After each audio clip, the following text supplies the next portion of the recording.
Kali ini, kita akan menjelajahi sebuah kisah yang mungkin jarang kita dengar, yaitu invasi Mongol ke Nusantara. Pada abad ke-13, Kubilai Khan, pemimpin Mongol, mengirim utusan ke berbagai negara untuk meminta pengakuan dan upeti. Namun, di Pulau Jawa, Raja Kertanegara dari Singhasari, memutuskan untuk menolak permintaan tersebut. Kertanegara menolak memberikan penghormatan kepada Mongol dan bahkan melukai utusan mereka. Ini memicu kemarahan Kubilai Khan, yang memutuskan untuk mengirim armada besar ke Jawa pada tahun 1293. Namun, keadaan berubah ketika Raden Wijaya dari Kerajaan Majapahit memanfaatkan kesempatan ini untuk mengatasi musuhnya.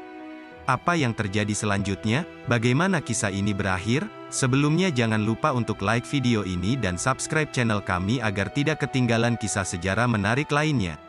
Mari kita mulai. Pada tahun 1293, Kubilai Khan, pendiri dinasti Yuan, merasa dihina oleh Raja Kertanegara dari Singhasari di Pulau Jawa. Upaya perdamaian ditolak, dan Kubilai Khan memutuskan untuk mengirim armada besar ke Jawa dengan tujuan menghukum sang raja yang dianggapnya barbar.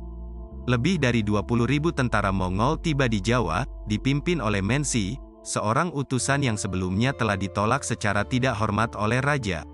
Namun, sebelum invasi dimulai, terjadi kudeta di Istana Singhasari. Raja Kertanegara terbunuh, dan Jayakatwang merebut kekuasaan.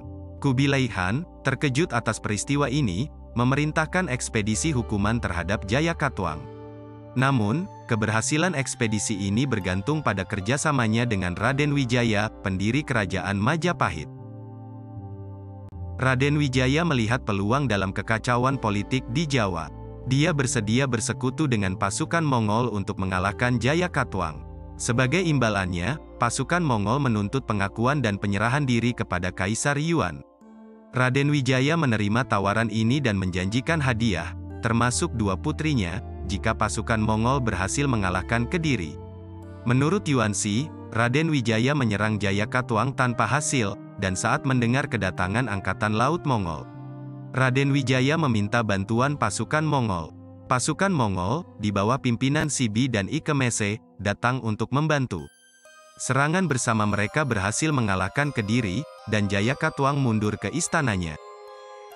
Saat pasukan Mongol dan Kediri sedang bertempur, pasukan Majapahit mengambil kesempatan untuk menyerang kota dari arah lain, dengan cepat mengalahkan penjaga. Istana Jayakatwang dijarah dan dibakar, ribuan tentara Kediri tewas dalam pertempuran. Setelah kemenangan di kota Daha, pasukan Mongol mengepung kota dan meminta Jayakatwang menyerah. Pada akhirnya, Jayakatwang menyerah kepada bangsa Mongol, yang menangkapnya beserta keluarganya. Tak hanya menangkap raja dan keluarganya, tentara Mongol juga menangkap semua perwira kerajaan dan merampas harta yang bernilai sekitar 50 juta yuan.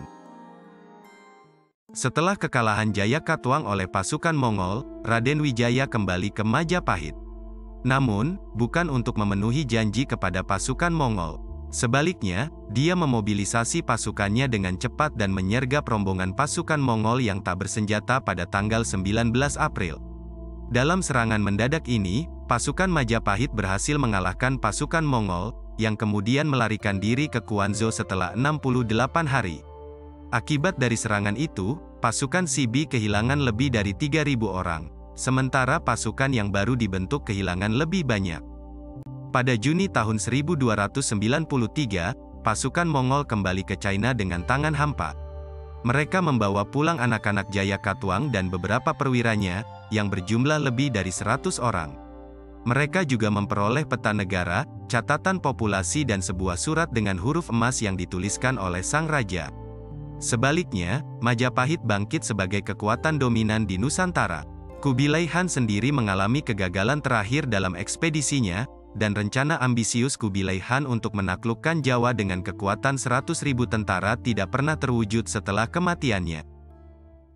Bagaimana menurutmu? Jangan lupa beritahu pendapat dan pertanyaanmu di kolom komentar.